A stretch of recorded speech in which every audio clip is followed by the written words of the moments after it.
এই গোলামের পুত, তোর লাইসেন্স কেডা? হ্যাঁ, শিরিন মেম্বার তোর হাতের ইশারা করছে আর তুই গাড়ি না থামে 10 কদম আগে আসছো। এখন তো আমি 10 কদম হাইটে আসলাম, এই যে টাকা কি আমার টিকিট থেকে কাইটা তোর বাপরা হিসাবে দিয়ে যাইবো? আপা দেন, বাপ মানে কথা কইবেন, বুকে বাপ তোর সেই মেনে নেব, কিন্তু আমার ড্রাইভিং লাইসেন্স নিয়ে কোনো কথা কইবেন না। অনেক কষ্টে অনেক সাধনায় লাইসেন্স হয়েছে। হারামজাদার সাহস তো কম না। হ্যাঁ, তুই আমার লাগে মজা লস। শোন, তোর এই লাইসেন্স আমি এই রুটে বাতিল করলাম। আগামী ইলেকশন লাগ পর্যন্ত তুই এই রোড দিয়ে গাড়ি চালাতে পারবি না। বাংলাদেশের অন্য যেখানে সেখানে চালা। আপা সিট খালি আছে, ঠান্ডা মাথায় বলেন। এই ইসমাইল, এই আবার ঠান্ডা ঠান্ডাই না দে। এখন ঠান্ডা কই?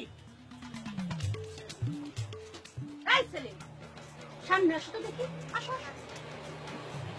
বললা এটা দেখি শক্ত শক্ত চুল। এই, এইরকম ঘোড়ার লেজের মতো চুল করছো কেন? তোমার বাপ মা তোমার কিছু বলে না? আরে তোমার বাপ মারে ধরে তো তুই জানি উচিত। হ্যাঁ, ছেলে এরকম ঘোড়ার লেজের মতো চুল করে ঘুরে বেড়াইতেছে। যাও, বাস থেকে নামো। 1 মিনিট সময় দিলাম, যেমনে পরে সেমনে চুল কালো করে নিয়ে আসবা। যাও, কিন্তু 1 সেকেন্ড তোমার জন্য বাস দাঁড়াইবো না। যাও, আমি কিন্তু বলতে আরম্ভ করলাম। 1, 2। আপা এটা কি মোর কথা কইলেন আপনি? 1 মিনিটে চুল কি কালা করা সম্ভব? সম্ভব না। তাছাড়া আমার মনে হয় না আশেপাশে কোনো সেলুন আছে, আর সেলুন থাকলেও লাইনে বসে থাকুন লাগবো, বুঝছেন? এই ড্রাইভার সাহেব, একদম কিন্তু চুপ, নাইলে কিন্তু তোমার ঘাট ধরে নামায়া আমি গাড়ি চালাই নিয়ে যাবো। মৌলভী সাহেব, আসসালামু আলাইকুম। আপনি সিটে বসে আছেন কেন? আপা আমার স্ত্রী পুয়াতি। আপনি নিজে তো আর পোয়াতি না। যান, ছেলেদের সিটে বসেন, আমি এইখানে বসবো। ওঠেন। আপা এই সময় ওঠেন বলতেছি। আমি দেখবো, আপনি যান, ওঠেন। সাবধান, আল্লাহ ভরসা। আপা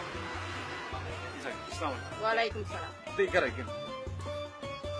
এই, তুমি এরকম বেশরমের মতো বাসের মধ্যে বসে আসছো কেন?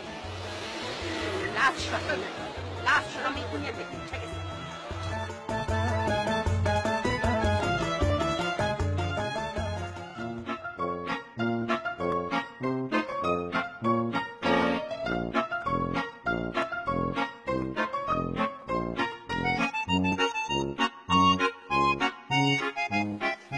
এই দিনে না পা ঠান্ডা খান, আরাম করে ঠান্ডা খান।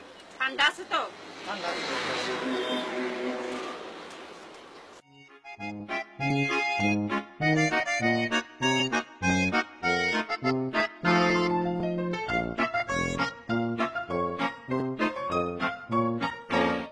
এই তো, এখন তো কত সুন্দর দেখা দিতেছে। বসো।